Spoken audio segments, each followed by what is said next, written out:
Bonjour et bienvenue à cette émission spéciale consacrée à un projet porteur d'avenir pour notre région.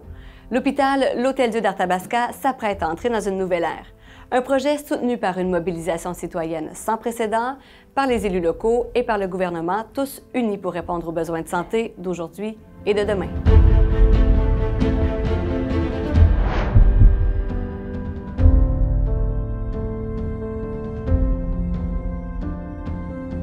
Réussir à s'imposer dans l'agenda politique n'est pas une mince affaire, mais c'est pourtant le véritable tour de force qu'a réussi la Fondation À Notre Santé. Mais comment une fondation parvient-elle à jouer un rôle aussi central? On en parle avec le président sortant de la Fondation À Notre Santé et ancien directeur général de l'hôpital, M. Charland. Bonjour. Bonjour. Il y en a plusieurs qui aimeraient connaître votre recette. Comment vous avez fait pour influencer de la sorte les décideurs publics? Oui, c'est toujours difficile de répéter un miracle, parce qu'on a fait un miracle dans la région. En quelque sorte, je pense. Bon, les besoins sont connus. Toutes les régions, tous les hôpitaux, on a tous des besoins importants. Mais ici, on sentait qu'il y avait un besoin particulier. Fait que la Fondation a joué un rôle majeur en adhérant aux besoins que l'hôpital avait. La Fondation joue un rôle de moteur. C'est la Fondation qui lance la campagne majeure, qui joue d'influence, qui amène des stratégies pour aller chercher les donateurs. Et notre succès énorme ici, c'est les donateurs, c'est les gens d'affaires, c'est les entreprises, les gens de la communauté qui ont répondu présent. Ils ont répondu présent parce qu'ils se disent, si on a un hôpital en santé, bien, ça nous fait une communauté en santé, ça nous fait des services de grande qualité sur le plan local, ça nous permet d'attirer des ressources, ça nous permet de garder nos ressources qui sont en compétition avec les autres centres. Donc, la Fondation joue un rôle prépondérant. Puis le fait d'avoir ramassé 14 millions, bien, ça démontre que tous ces gens-là croyaient vraiment à notre projet à l'époque. 14 millions, puis une partie qui avait été faite en amont également, si je ne m'abuse. Bien, oui et non, parce que la Fondation avait déjà un peu de fonds. La Fondation avait accepté de mettre en garantie 2 millions, parce qu'à l'époque, la campagne majeure devait être autour de 6 millions. Rapidement, avec la réponse qu'on a eue, on est arrivé à 8 millions, on est arrivé à 10 millions, puis on est fini avec 14 millions.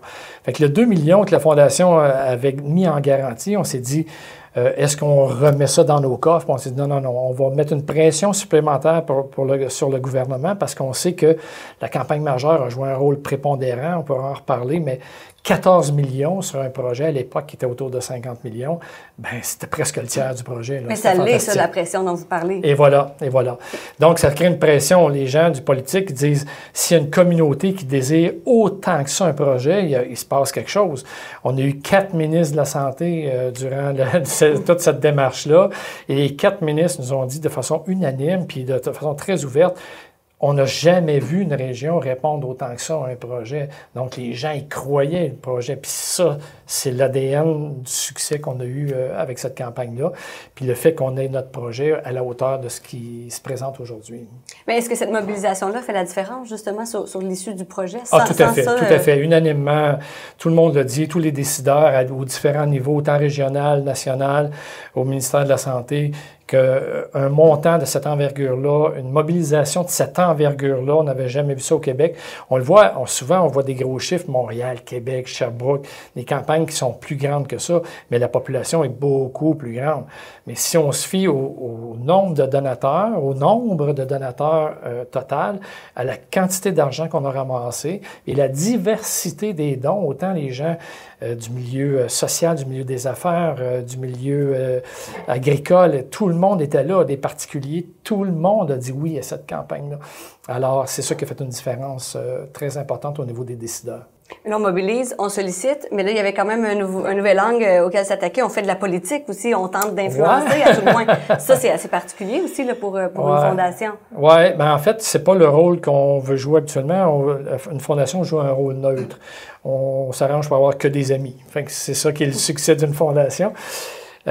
Puis on s'est arrangé pour avoir que des amis, mais on a mis la pression qui était nécessaire sur le volet politique. On a dit, on le veut notre projet, la communauté est embarquée, la population est embarquée, la fondation est derrière, les sous sont garantis.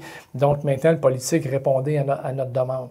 Et la fondation a permis aussi cet élan-là, parce que c'est pas l'établissement qui peut se défendre. L'établissement, c'est quand même fait partie du réseau, mais la fondation vient appuyer les services au plan local. Donc, la Fondation, son rôle, c'est d'aller voir le politique, dire, bien là, il y a une communauté qui a répondu, qui a mis des sous. avez-vous une réponse? Puis pas 3 mois après, 2 semaines après, avez-vous une réponse? Avez-vous un contact? On peut-tu avoir une réponse là-dessus? Donc, cet élément de rigueur, d'échéancier très court avec la Fondation, bien, c'est ça qui a fait aussi qu'on entendait parler, puis tous les décideurs entendaient parler de notre projet à toutes les 2-3 semaines. Là. Et jusqu'au jour J, revenez donc sur ce moment-là, vous avez eu l'aval finalement du gouvernement. Oui, ben notre député Éric Lefebvre, il mettait beaucoup de pression. Je pense qu'il a fait un excellent travail dans ce dossier-là. On était rendu à mettre la pression sur le ministre et sur le premier ministre. On était rendu là à mettre cette pression-là. Et ce qui est arrivé, c'est que notre porte-parole, qui était Éric Lefebvre, a bien défendu notre dossier. Puis il a fini par dire, ben oui, dans la tarte à se répartir au plan des investissements, votre projet est accepté. Puis le projet est accepté beaucoup plus haut que qu'est-ce qu'on avait dit, parce qu'il y a des besoins supplémentaires qui avaient été identifiés comme dans une deuxième phase, mais tant qu'à se mettre en projet, pas en chantier, ben on va le faire au complet. Donc ça, c'est l'euphorie totale une fois qu'on a l'annonce. Puis souvent, on le sait, une journée ou deux avant l'annonce politique, il faut garder ça, mais on a le sourire jusque-là, jour et nuit, on est lumineux, on est clair dans la rue. Donc, les gens se doutent qu'il se passe quelque chose d'intéressant, puis c'est ça qui est arrivé. Bien, merci beaucoup. Félicitations encore. Ah, merci.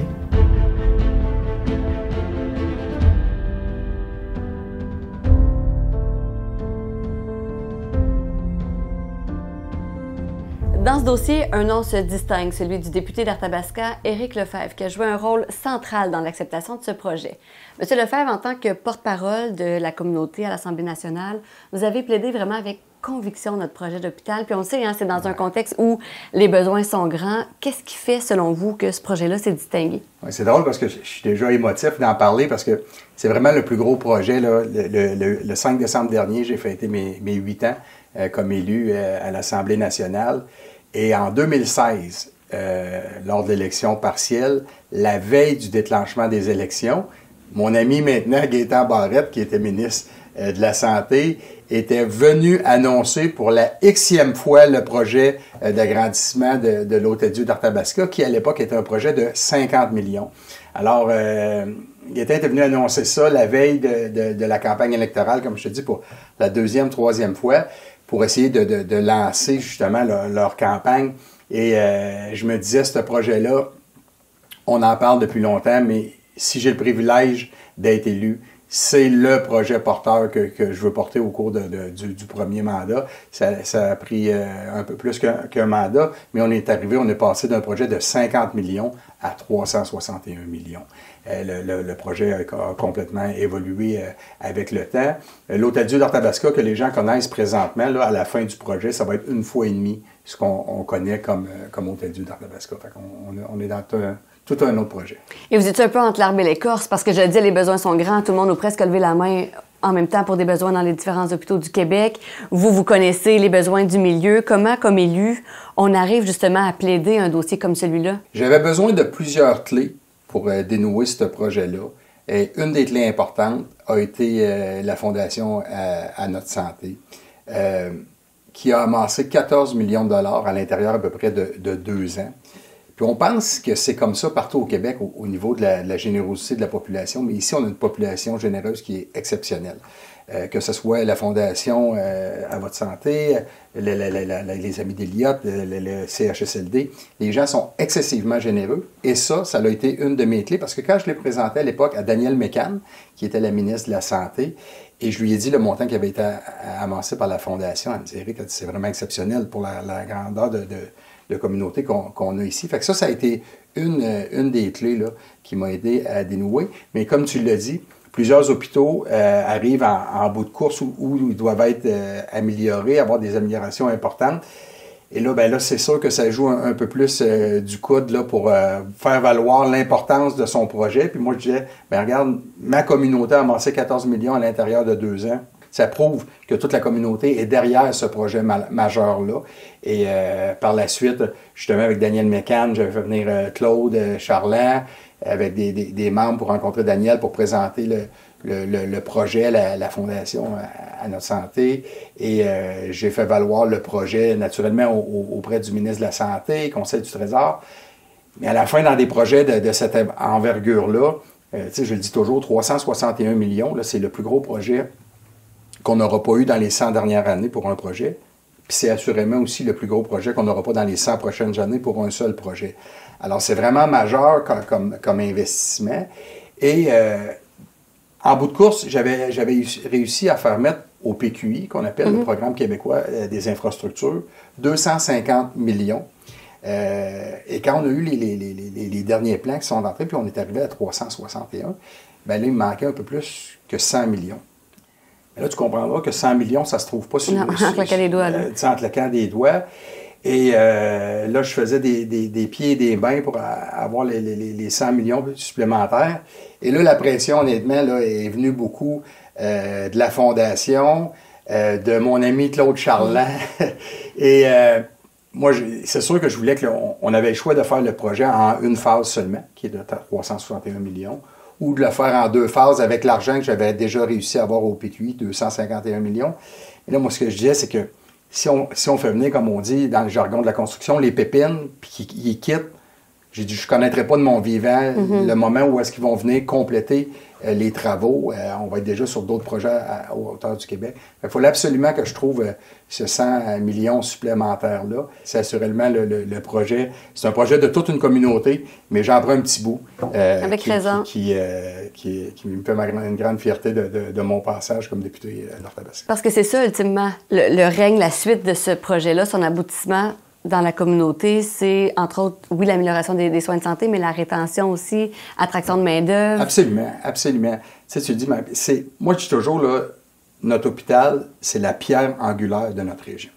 Tout passe par là. Si on a un système de santé, puis on a la chance d'avoir une équipe médicale, des professionnels qui y travaillent, des gens de cœur, des gens dévoués, mais il faut leur donner les outils pour être en mesure de bien faire leur travail. Puis là, on va leur donner un hôpital à la hauteur du 21e siècle avec les outils pour bien pouvoir performer. Et ça, bien, ça fait qu'après ça, pour la rétention, pour nos entreprises manufacturières, quand tu sais que tu as un service de santé, un hôtel-Dieu qui est comme elle va l'être, bien, c'est sûr que ça l'aide à développer ici l'ensemble de notre région. Mais je pense que je parle au nom de toute une communauté. Merci beaucoup, Monsieur le député.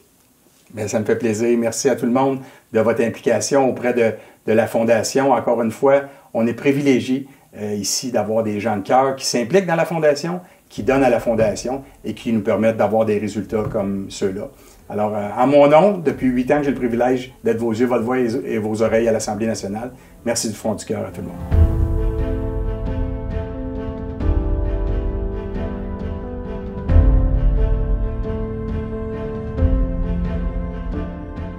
La modernisation et l'agrandissement de l'Hôtel-Dieu d'Arthabasca, c'est bien plus qu'une simple transformation des infrastructures. C'est un projet qui symbolise la mobilisation d'une collectivité, le soutien inébranlable de nos élus et l'importance d'avoir une fondation visionnaire. Mais ça ne s'arrête pas là. Vous pouvez continuer de faire la différence en soutenant les différentes campagnes de la Fondation pour ainsi contribuer à bâtir un avenir en meilleure santé pour notre communauté.